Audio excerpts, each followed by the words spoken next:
capítulo 9, verso 2. Porque el tabernáculo estaba dispuesto, preparado así, en la primera parte, como si esto estuviera dividido en dos partes y allá a la mitad hubiera una cortina que cubre todo. En la primera parte, ¿cómo se llamaba? Lugar santo. Y ahí estaba, ¿qué cosa? En ese lugar santo estaba el candelabro, la menorá, la mesa y los panes de la proposición. ¿Qué significa esto, mis amados hermanos? ¿Quién es? ¿O qué significa, qué simboliza la menorá? A ver, ¿cómo fue hecha la menorá? ¿De qué fue hecha? Una pieza de oro. De oro puro. ¿Con qué fue hecha? O sea que se le dio forma a martillazos. Es para que dé luz. Es para que alumbre. ¿Y quién es la luz del mundo? Yeshua. Nuestro Mashiach, Yeshua. Entonces, esa menorá que fue labrada a martillo, que fue hecha a martillazos, simboliza al que es la luz del mundo. Y también, por supuesto, es una figura de Israel, que fue levantado por el Eterno para que fuera luz a las naciones. Es una figura de usted y de mí. Que el Eterno no nos quiere nada más de adorno. Una menorá de adorno no es menorá. Es un adorno. Y no sé por qué hoy no lo echamos. ¿Ok? Les repito, de adorno es un adorno. Como cualquiera. Tú puedes colgar una cosa por acá, otra por allá, tenerla de adorno. Cuando la usas para lo que es para lo que es. Eso es. La mesa. Una mesa de madera donde se ponían 12 panes. ¿Qué simbolizan esos panes? ¿De qué nos hablan? Las 12 tribus, pero aparte de ello, era un sustento para los sacerdotes. Él iba a sustentarlos. Pero como todo el pueblo era un reino de sacerdotes, simboliza el alimento del pueblo. Que nunca les faltaría y nunca les faltó. Nunca les faltó comida. Ahora, eso estaba en la primera parte.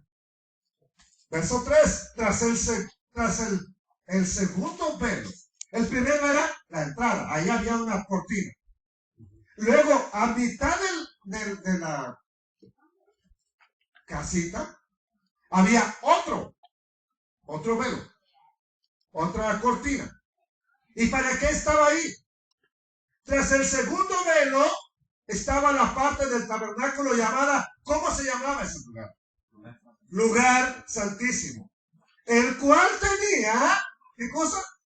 Un incensario de oro. ¿Qué más? El arca del pacto, cubierta de oro por todas partes, en la que estaba una caja, una urna de oro, que contenía el maná que había descendido en el desierto, por supuesto. ¿Qué más había dentro del arca? La vara de Aarón que reverdeció. ¿Y qué más? Teudá Seud es el ID que te dan en Israel cuando eres ciudadano israelí. Se llama Teudá.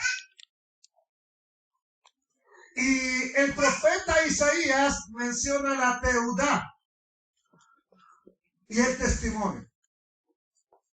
Menciona que si alguien no habla conforme a la ley y a la Teudá, al testimonio, no le ha amanecido.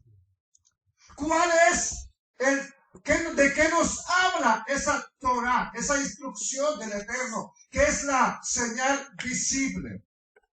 El documento de identidad, si así lo quiere llamar, de que el Eterno realmente le habló a su pueblo, que Él realmente existe, que es quien dice ser.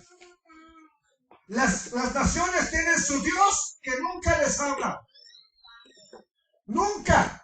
Dicen que se manifiesta, dicen que hace milagros, hasta los demonios hacen milagros. pero no les habla su Elohim. El Elohim eterno, el creador de los cielos y la tierra, le habló audiblemente a su pueblo en el monte Sinaí. Escucharon lo que después él escribió en 2 tablas de piedra. ¿Y qué dice la escritura? Hable conforme a eso. Enseñe conforme a eso. Bueno, ahí estaba esta urna, esta cajita de oro que tenía maná, la vara de Aarón que reverdeció, las tablas del pacto. Sobre ella, ¿qué había? Sobre el arca, los querubines de gloria que cubrían, que estaban cubriendo, ¿qué cosa? El propiciatorio. De las cuales cosas no se puede ahora hablar en detalle. Me gustaría que tengan su Biblia, por favor. Quiero que la vean. Sí, por favor. ¿Okay? No se puede hablar en detalle de esas cosas. Encima del arca había una tapa. A esa tapa se le conoce como propiciatorio, que tenía una especie de coronita a todo alrededor. Esa tapa que cubre eso se le llama propiciatorio, que una manera apropiada de traducirlo sería el asiento, el lugar de la misericordia. ¿Qué estaban haciendo los querubines ahí? Dice que estaban cubriendo prácticamente el arca, lo que hay dentro del arca. ¿Y qué hay dentro del arca? Ya lo vimos. El maná, que nos habla del alimento que Dios le dio a un pueblo que se rebeló constantemente. Se rebeló porque no tenían pan y se rebeló porque tenían mucho de ese pan. O sea que si les daba, se molestaban. Si no les daba, igual estaban molestos. ¿Qué más había? Alguien que se quiso rebelar contra el sacerdocio y dijo, no, nada más. Además, ¿el por qué? Y el Eterno tiene que decirles, escojan una vara seca, por supuesto. Y yo voy a mostrar a quién yo he llamado para que sea el sacerdote. La vara del que cobre vida, la vara de aquella persona, esa vara seca, que vuelva a estar verde, esa va a ser la persona elegida. Y no solamente reverdeció, dio flores. ¿Y qué más? Y hasta fruto. Eso probó al pueblo de que era el Eterno escogiendo a un líder. ¿Por qué lo hizo? Por la rebeldía. Las tablas del pacto las quebró, las tuvo que quebrar Moisés. ¿Por qué? Por la rebeldía del pueblo del Eterno. Entonces, ¿qué están cubriendo los querubines? Todo contra lo cual nos hemos contra el Eterno. Y tenía que venir la sangre que era salpicada ahí, en el asiento de la misericordia, en el propiciatorio. ¿Para qué?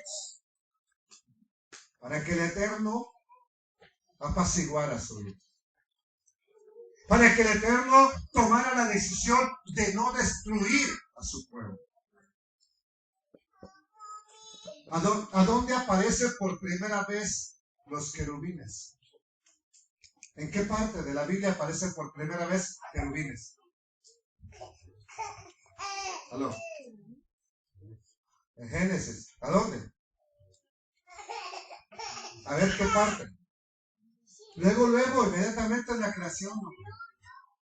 Adán y Eva son sacados del jardín. No del jardín del Edén, el jardín que estaba en Edén. Porque le llamamos, o decimos el jardín del Edén. No, era un jardín que estaba en un lugar llamado Edén. ¿Okay? Fueron sacados y para que guardaran la entrada. Y los que habían sido sacados no pudieran regresar a comer del fruto, ahora ya no del bien y del mal, del árbol de la vida. El Eterno puso ¿cuántos querubines? 2 querubines que guardaran la entrada. ¿Para qué? Para que ya no llegaran a comer. Porque ahora iban a querer la vida, ya no iban a querer solamente el conocimiento. Ahora sí les importaba la vida. Cuando al principio, pues no fue lo más importante para ellos. Ahí es donde se ponen dos querubines a guardar la entrada al Eterno. Ahí hay una separación. Y es exactamente lo que nos va a hablar esa cortina que está a la mitad. Algo no deja que entres. No está permitida la entrada ahora como antes la tenía Adán. Nada más el Eterno lo buscaba Adán, a la hora que lo buscara, ahí lo iba a encontrar.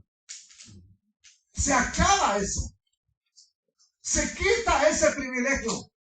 Ahora, no es que no lo puedas encontrar. ¿Qué pasó con el mismo tabernáculo cuando el pueblo se rebeló?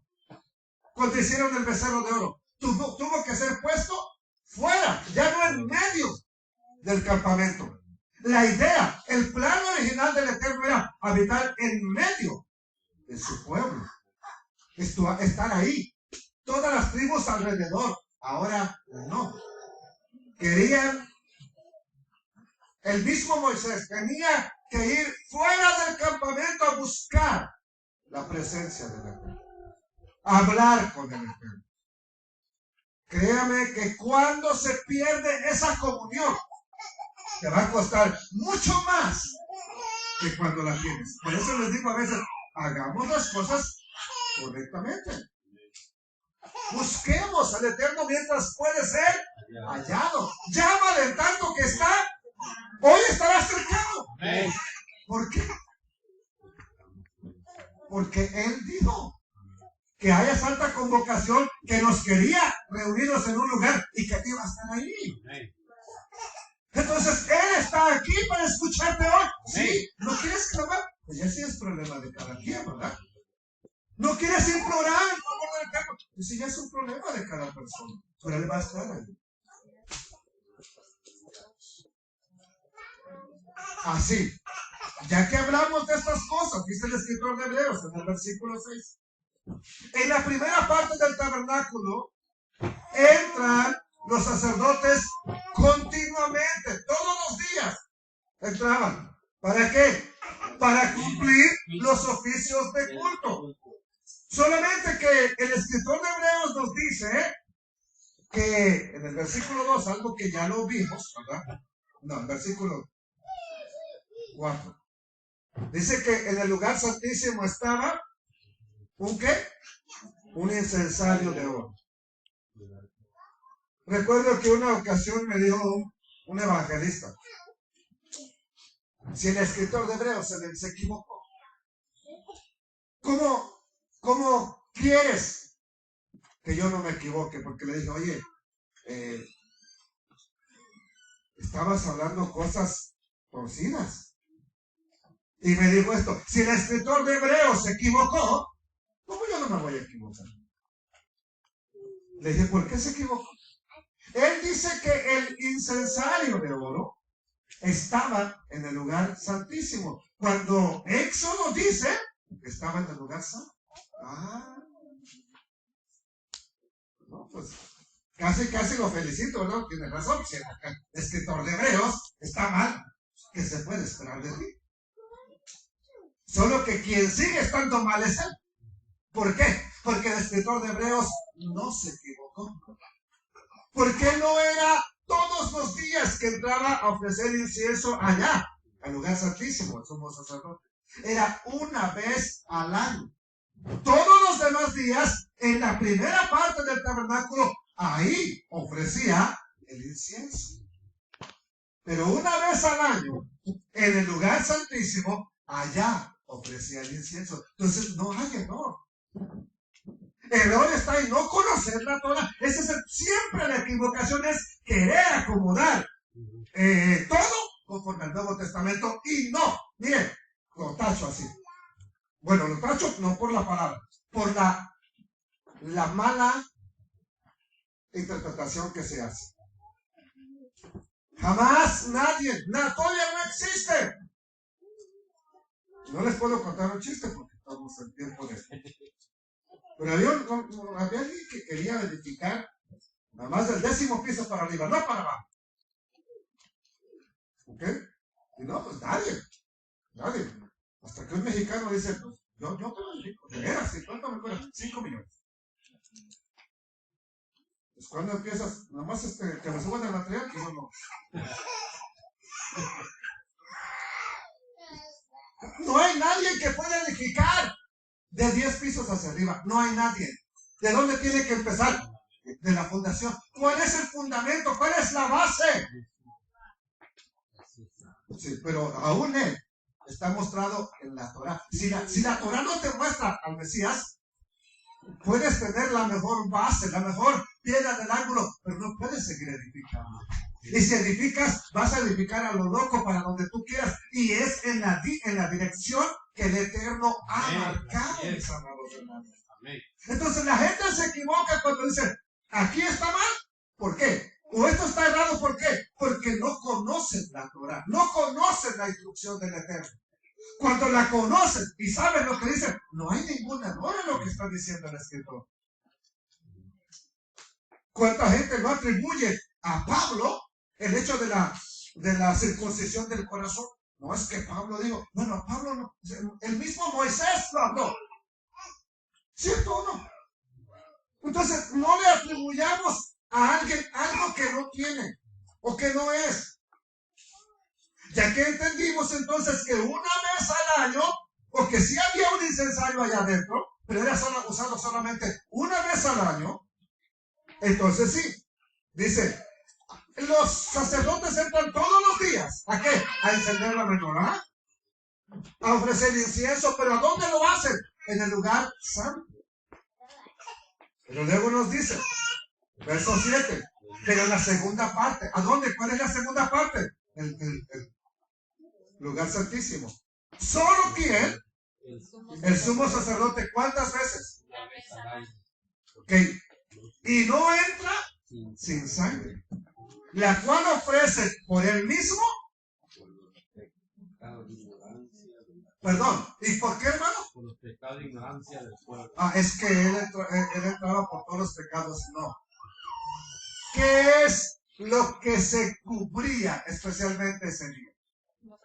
Los pecados de ignorancia. A eso entraba el sacerdote, por los que no me di cuenta que lo cometí. El que te diste cuenta, Aarón, no le hagas a loco. No hay sangre que te la limpie si no te arrepientes, si no buscas el Eterno, si no te pones a cuenta. No hay sangre, por más bonita y buena que sea, que te limpie ese pecado.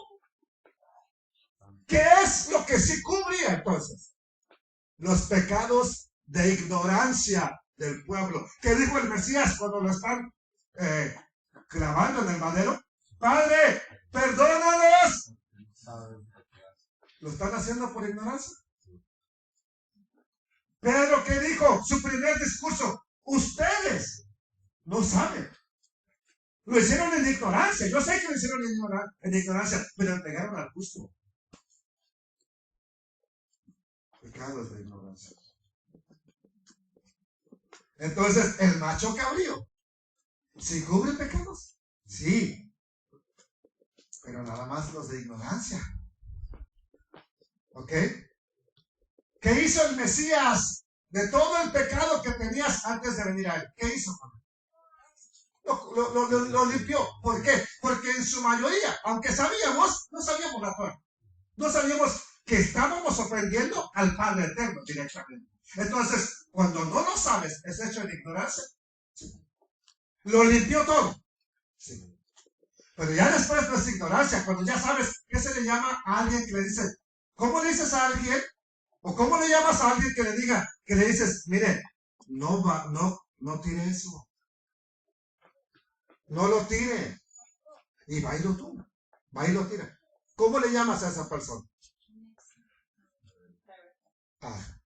¿Qué es entonces el pecado ahora? ¿De qué? Rebeldía. Diga, pero dígamelo fuerte, no tenga miedo, hombre. Rebeldía. Pecados de rebeldía. Pecados de... Bueno, ahorita lo vamos a hacer. Ahorita lo vamos a seguir, es decir, no, mañana. Pero espero que podamos llegar ahí. Ahora viene esto. no podía entrar sin sangre. Pero iba y ponía esa sangre por los pecados de ignorancia. Sumo sacerdote, si ya sabes en qué pecaste, si ya sabes cuál es tu pecado, no esperes que esa sangre de ese toro te la va a cubrir. No. Ya tuviste que haber implorado el favor del Eterno. ¿Se acuerdan lo que dijo David? No quieres sacrificios, no quieres holocausto que yo lo daría. Y luego él dice, el sacrificio que le agrada al Eterno es un corazón contrito y humillado. Sí, pero es que la cuestión es esta. No hay ningún sacrificio que cubra el pecado de asesinato y de adulterio. No hay ni una sola ofrenda. Dígame cuál era. Ahora, ¿David conoce la Torah? Sí. Él dice, no quieres sacrificio. Porque es que él no está pidiendo perdón por cualquier cosa. Él está pidiendo perdón por ser un asesino y por ser un adúltero. El Salmo 51. Y en ese contexto dice, no quieres sacrificio que yo lo daría. Si le hubiera pedido el Eterno 10,000 toros, ¿David los hubiera podido dar? Si me los pide a mí, no. Pero si se los pide a David, ¿por qué podía? Porque tenía. Era rey, era rico. Se los pide a Salomón sin pedírselos. Dio 32,000 ovejas y 10,000 bueyes, me parece. No recuerdo bien la cifra. Perdón, en eso sí me... No recuerdo. Pero 32,000 ovejas, me recuerdo, parece que sí. Sin que fuera pecado, nomás de ofrenda. Entonces David dice, no quieres sacrificio que yo te lo daría. O sea, si le pide 10,000, 20,000, se los consigue y se los da. Pero no quiere ni 10,000, ni 100,000, ni 1,000,000 de toros. ¿Por qué? Por el pecado que David cometió. Lo mismo, no quiere ninguno por ti, por el pecado de rebeldía que estamos cometiendo. ¿Qué le dijo Samuel a Saúl? ¿Se agrada el Eterno de los sacrificios? ¿De lo más gordo de las ovejas? ¿O qué le agrada más? La obediencia. O que se le obedezca. Entonces, ¿qué quiere el Eterno hoy? ¿Realmente quiere que estemos aquí? Ay, cada quien con su toro allá afuera. Señor, perdóname. ¿O quiere que haya obediencia? Que todo esto sea para crear conciencia y obedezcamos al Rey de Gloria.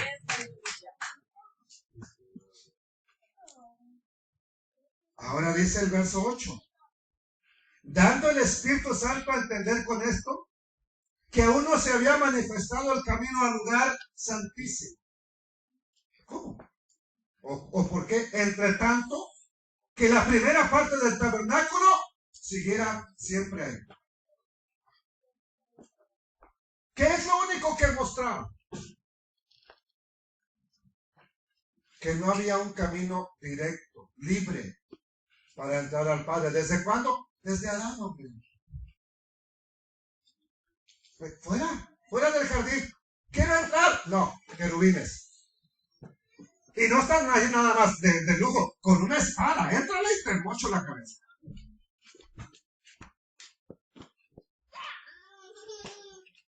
Yo creo que hoy no prendieron el aire para que sientan también lo que se siente lo que es el aire. ¿Sí? Pero está bien, a la mayoría les gusta que no haya aire. ¿Ok? Verso 9. ¿Por qué no estaba abierto el camino? ¿Por qué no había acceso libre? Verso 9, lo cual es símbolo, ¿para dónde? ¿O para cuándo? Tiempo. Para el tiempo presente, según el cual se presentan, ¿qué cosa? Ofrendas. Ofrendas y sacrificios que no pueden hacer perfecto en cuanto o en la conciencia. Al que practica, ¿quién? Miren.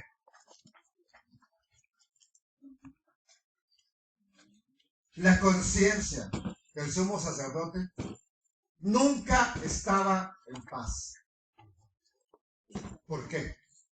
Porque esa ofrenda que presentaba le decía, pues pudiste haber, o estás cometiendo, o pudiste haber cometido más errores.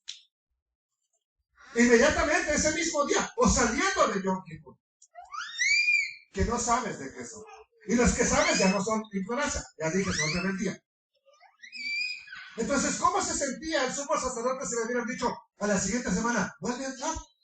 No, voy a morir. No estoy limpio. No estoy preparado. Entonces, esas ofrendas cubrían el pecado. Pero no limpiaban tu conciencia. No te aspiraba como ahora a saber que el Mesías, el sacrificio que él hizo, ahora tu conciencia queda limpia. Me limpió, me restauró, me rescató, me dio vida. Créame que si no fuera así, no podríamos venir a adorar al Rey, cantarle. Siempre tenía el sentimiento de culpa. No podríamos venir a presentarnos delante de él y decirle, Abba, aquí estamos. No podríamos. ¿Por qué? Porque tendríamos esa conciencia intranquila, manchada. Uno mira lo que pasaba, uno mira las ofrendas y uno piensa, no, ellos eran, vivían como cualquiera en su casa. No, tenían miedo. Sobre todo porque conocían que era capaz de matar a cualquiera.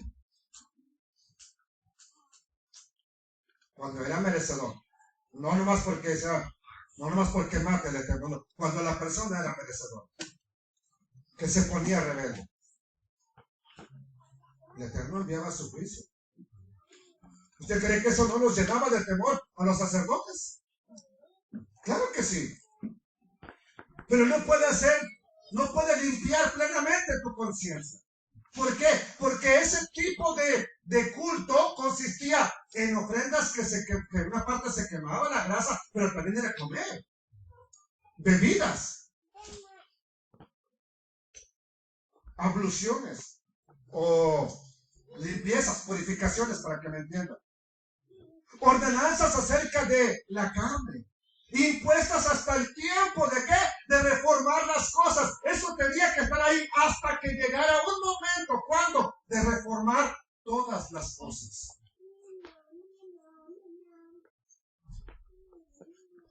Verso 11. Viene algo importantísimo. ¿Qué dice?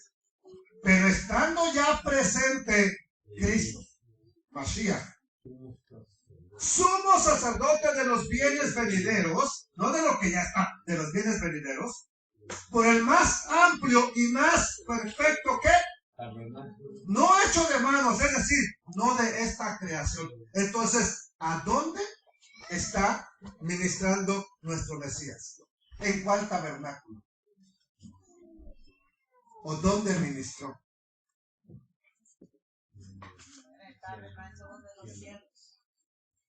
Todo lo que se hacía, todo lo que vio Moisés en el monte, él vio una maqueta, él vio una visión. Para que una maqueta es un ejemplo. Él vio eso. Hazlo así. No lo hagas egipcio porque te haces una pirámide. Hazlo como estás viendo en el monte. Él mira todo el tabernáculo, pero no miró el tabernáculo que él iba a hacer. Él mira el tabernáculo celestial. Hazlo igual que esto. Más que el pequeño. El pequeño. Por eso dice un tabernáculo más amplio, más grande, porque aquel es grande, inmenso. Este era un chiquito. Hazlo así. ¿Para qué? Para que todo lo que hagan solamente sea una sombra. Algo profético, no es la realidad de lo que apunta a lo que va a ser quién. No, el sacerdote de Leví, de la tribu de Leví. Un sacerdote completamente diferente. ¿De qué clase de sacerdocio es este? El del Mashiach. Malki, mi rey, justo, que practica la justicia. La practicó nuestro Mesías. Vivió la justicia. Enseñó la justicia. ¿Y es el rey? Él es Malquisedec.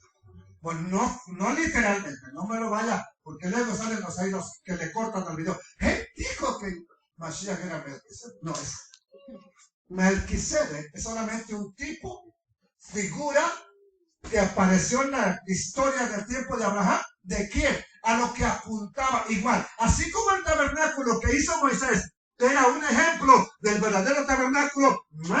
Melquisedec o Melquisedec es solamente un ejemplo de lo que es el rey justo.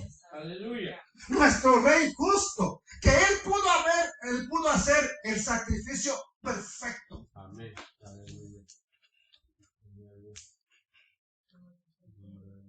Verso 12. No entró allá, a ese tabernáculo celestial, por la sangre de machos cabríos, que nomás era uno ese día, ni de becerros, que también nomás era uno. Pero está hablando aquí en general de cada año que se presentaba, sino por su propia sangre. Entró una vez y para siempre, ¿a dónde? Al lugar santísimo, habiendo obtenido, ¿qué cosa obtuvo? No un perdón temporal. No cubrir tus pecados temporalmente. ¿Qué obtuvo para ti? Eterna redención. Perdón, ¿qué obtuvo para ti? Eterna redención. Eso es el motivo de decirle Gracias. gracias. Gracias, porque no me otorgaste. Bueno, de aquí hasta que regrese otra vez a las nubes. No, una eterna. ¿Y qué es eterna? ¿Alguien sabe lo que es el concepto eterno? Solamente, ¿cómo podría ser que tal? Sí, porque eterno en lo que depende de él, en lo que a él respecta, porque aquí es donde nos ciframos. El hermano dijo que ya redimido eternamente, entonces ya puedo hacer lo que yo quiera. Completamente no. Ahí es donde, bueno, eterno de mi parte, dice el Mesías. Pero si permaneces hasta él,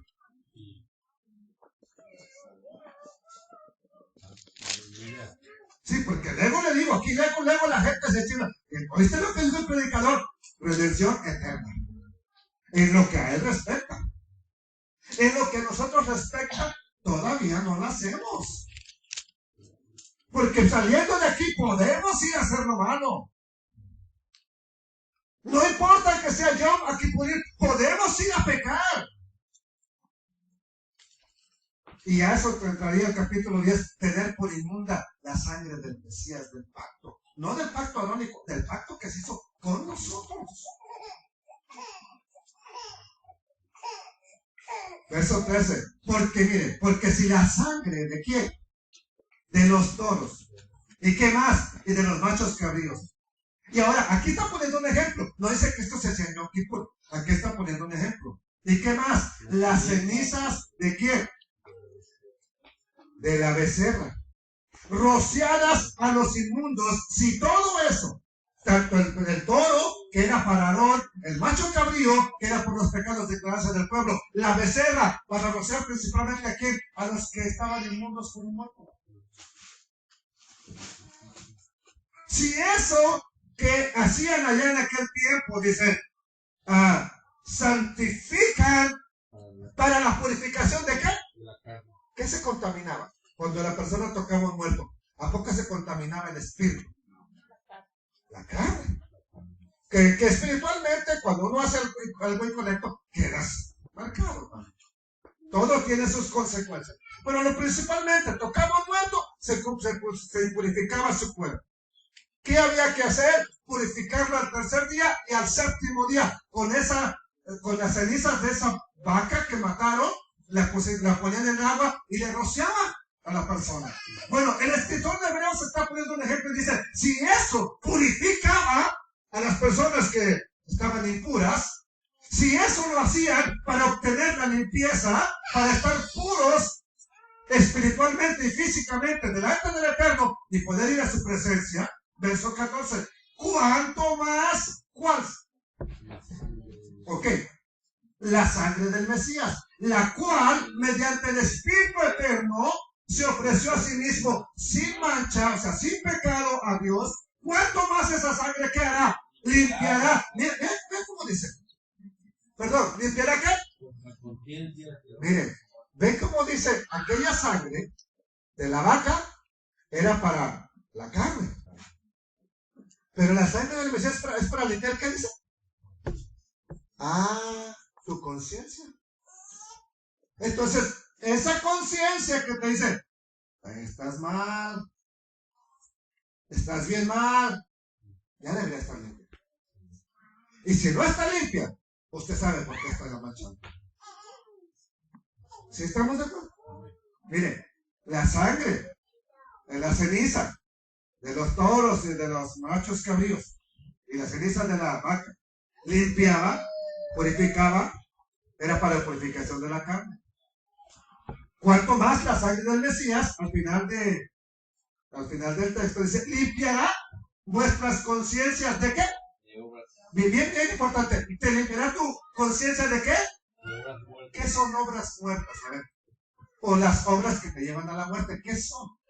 La paga del pecado es, más la dádiva, el regalo precioso de Elohim es vida eterna. Bueno, cada vez que hacemos algo incorrecto, obras muertas. No es que ofrecer sacrificios, no es que purificarse fueran obras muertas, no. Cada vez que hacemos algo incorrecto, estamos haciendo obras de muerte, para que me entiendan. Obras muertas. ¿Perdón, hermano? Puede ser. Bueno, figurativamente, por eso no nos podíamos acercar al Eterno. ¿Apestábamos a qué? A muerte. Yo no sé si usted ha estado en contacto con un muerto así, por ejemplo, que ya lleva 2 o 3 días. No te puedes, si el zorrillo está pesado, o el orí de zorrillo es fuerte y no se quita, ni bañándote, ni echándote vinagre, no se quita. Y queda penetrado dentro de tu nariz, de tu ser, se queda impregnado. El olor de un muerto es peor. Peor. Así que piense, ¿a qué estábamos oliendo? ¿Cuál era el olor que despedíamos? No era olor fragante. No era olor para que llegara delante de Abba. Era un olor de muerte. Por eso ahora te ha purificado de obras muertas, para que ya no huelas a muerto. Para que ya no, ahora sí que, discúlpeme, para que ya no apestemos a muerto. Ahora tienes que oler a vida. Amén. ¿A vida en quién? En Yeshua, el Mesías. A vida eterna. Ahora tienes que oler. Lo que hagas entonces tiene que llevarte a qué? A la vida eterna. No, ya te sacó de la muerte. ¿Cómo te avientas? Es como si una persona no sabe nadar, lo sacan de la alberca porque se está ahogando y sacándolo apenas reacciona y se vuelve a aventar. ¿Verdad que está loco? ¿O se quiere morir? Porque a veces nos pasa lo mismo y terminando la festividad de Yom Kippur nos aventamos al pozo sucio. ¿Aló?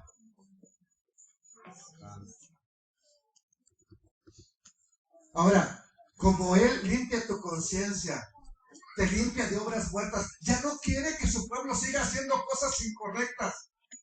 Por eso, verso 15, ¿qué dice? Es mediador de un nuevo pacto, para que interviniendo muerte para la remisión de las transgresiones que había bajo el primer pacto, los llamados reciban la promesa de la herencia eterna. Mira. Así que, por eso es mediador de un nuevo pacto, para que interviniendo muerte para la remisión de las transgresiones que había bajo el primer pacto. Entonces, si esto da nada más con el primer pacto, ya no nos afecta. A ver, ¿qué explicación me da de ese texto? Mire, analícelo. Habla de un primer pacto. Y yo sé que hay mucho que hablar, pero a ver, piensen y digan, ¿por qué tuvo que morir el Mesías? Para redimirnos, para limpiarnos. ¿Ok? Lo hizo por eso, para redimir las transgresiones que había bajo el primer pacto. Ya estuvimos hablando qué fue lo que removió. Lo dice el capítulo 10 también. ¿Verdad? Que cambiando en el capítulo 7. Cambiando el sacerdocio, es necesario que haya cambio de ¿qué? De ley. Ahora, ¿quitó la Torah el Mesías? No.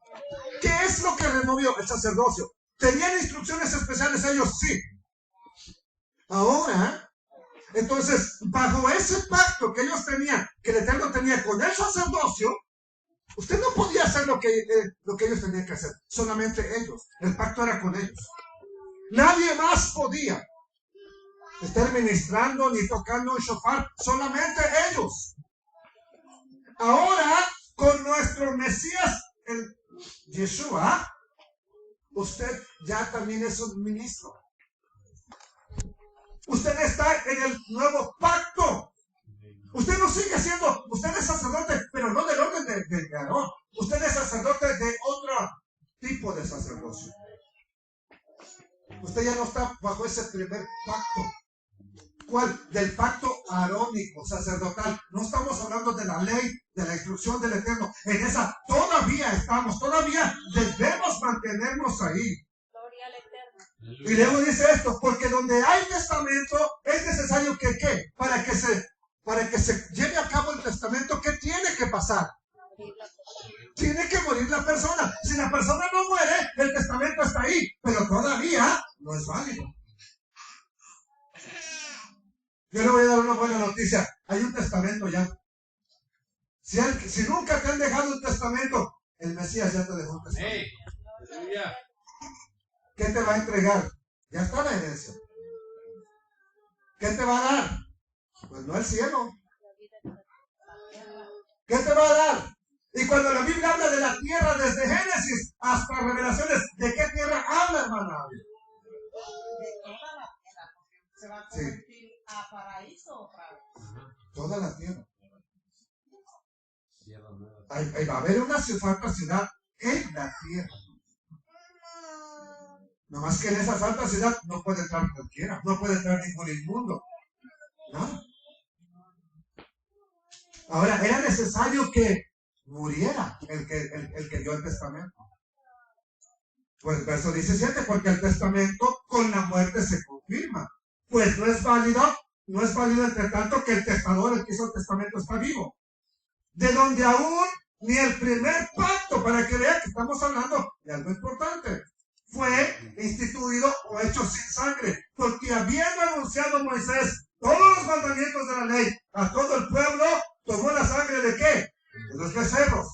¿De qué más? De los machos cabríos. ¿Qué más? Con agua. ¿Qué más hizo? Con lana, escarlata, hisopo, y roció el mismo libro. ¿De cuál libro?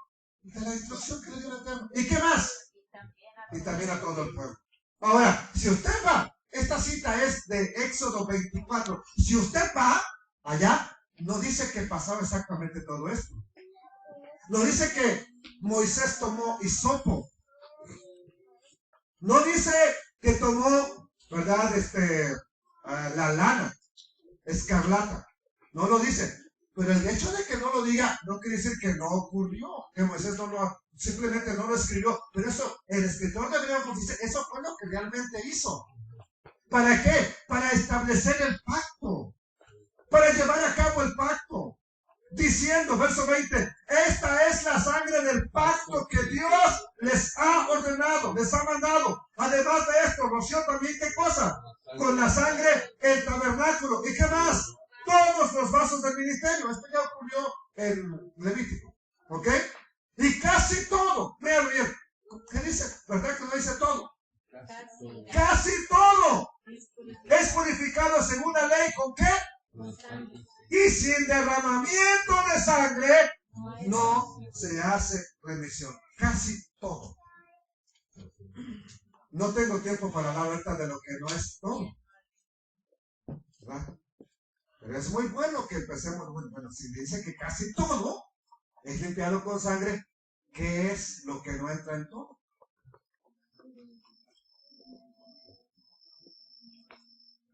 Vamos a ver esto. Vamos a ver si me capta la idea. Siempre que se presentó una ofrenda para redimir, ¿fue de sangre? ¿Con sangre? ¿O también se presentaron algunas otras cosas? ¿Cómo qué? Miel, no. Bueno, podríamos decir que... No, pues que ya tienen sangre, las palomas tienen sangre. ¿Harina? ¿Se acuerdan cuando una persona era escasamente pobre? ¿Qué llevaba como ofrenda? Una ofrenda de harina. ¿Ok? Y se le contaba como si hubiera llevado un animalito. Otra, cuando fueron a la guerra y trajeron oros, pendientes y todo eso, presentaron una ofrenda para bendición y también fue aceptado.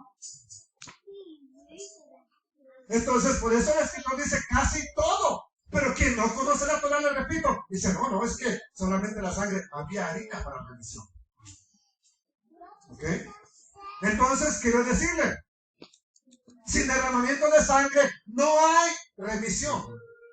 En este caso, de los pecados de ignorancia y... Luego veremos otra cosa. Verso 23. Fue pues necesario que ya voy a terminar, que las figuras,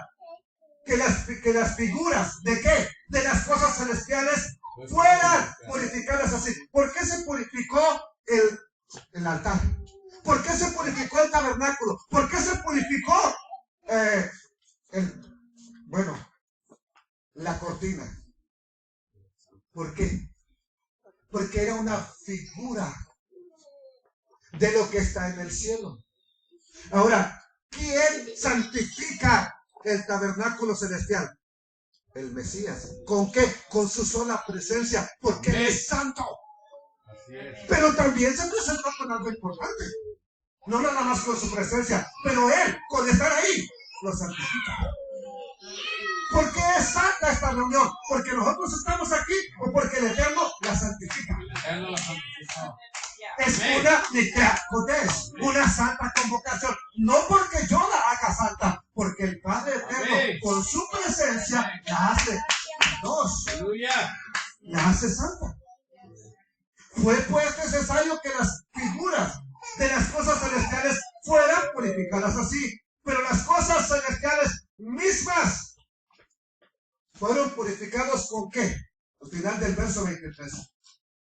Con mejores sacrificios que estos. ¿Que qué? Que matar un toro, que matar una vaca, que matar becerros, que matar todo eso. Porque no entró el Mesías en el santuario hecho de mano. ¿Figura de qué? Entonces, este no va a ser una prueba, un ensayo. Lo que estaba haciendo Aarón y todos ellos. Aquel es el verdadero, ¿ok? Que está en el cielo mismo. Y lo hizo para presentarse ¿por quién?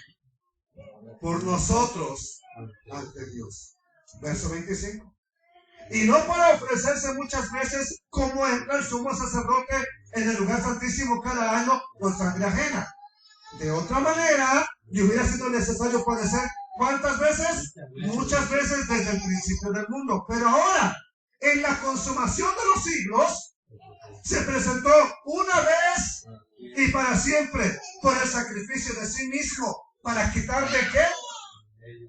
De en medio el pecado. No nada más te limpia la conciencia, te limpió también el pecado. ¿Por qué? Lo voy a decir rápidamente. El Mesías representa a los dos machos cabríos, el muerto y el vivo. Miren, escuché un rabino que dice que el vivo representa a Satanás. Bueno, en Satanás no puede ser cargado el pecado de rebeldía, de orgullo, de terquedad. No puede. El Mesías, al morir en el madero y derramar su sangre, perdona el pecado, todo lo que hiciste en ignorancia. Pero como vivo, en él fue cargado, dijo el profeta Isaías, el pecado de todos nosotros. ¿Cuál? Ahora, ¿cuál?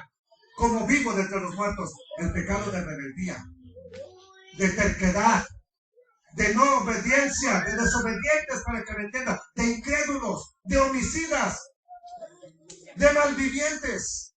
Todo ese pecado también es cargado en él. Sí, nos apercibimos y nos ponemos a cuenta. Si no, no, hermano.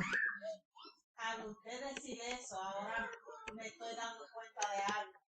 Que el Espíritu Santo lo mandó al wilderness. ¿Cómo se dice wilderness? ¿El desierto? Al desierto. Y ahí es donde se manda esa otra cabra. Él tenía que ser los dos. Exacto. Tenía que ser. Exacto. Él tiene que cumplir los dos. Esta es una maravillosa revelación. Amén, aleluya. Dime, ¿quién fue cargado tus pecados de rebeldía? El de rebeldía. El Mashiach. Él es el cabro vivo y que va apestoso. El cabro vivo apesta. Así como nosotros apestábamos a muerte, ahora él es apestoso. Por eso el Padre le tuvo que dar la espalda. Elí, Elí, lama sabactani. Elohim mío, ¿por qué me has desamparado? ¿Por qué lo dejas solo? Porque tiene tu pecado, tiene mi pecado. Huele mal. Pero él es los dos. El macho cabrío que muere y derrama su sangre, y el macho cabrío vivo al que le cargaron mi pecado. Él es los dos. De la exaltación. Amén.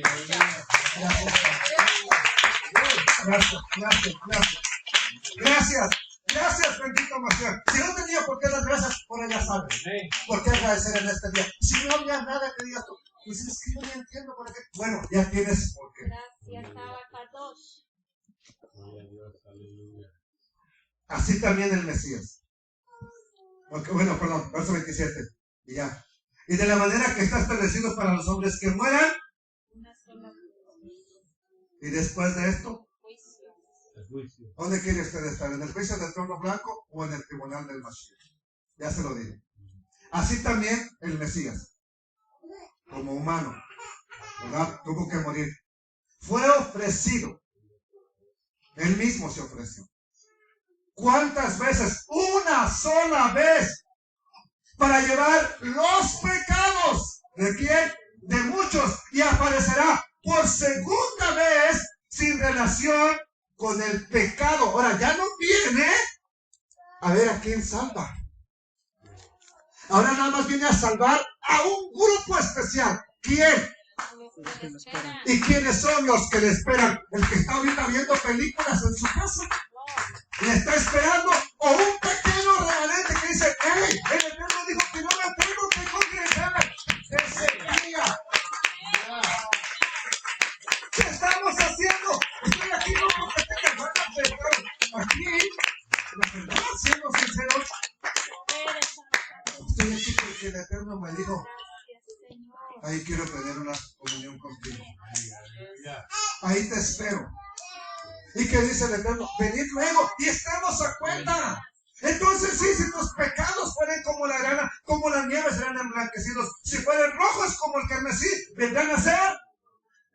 ¿Por medio de quién? No de un rito que estamos haciendo, no de un día de Yom Kippur, por medio de nuestro Mashiach Yeshua. Amén. ¿A dónde está ahora el Mesías? A la diestra. Bueno, sí, pero figurativamente él está fuera de Israel. Cuando vino a Israel, él está fuera. ¿A dónde enviaban el cabo? Era el desierto.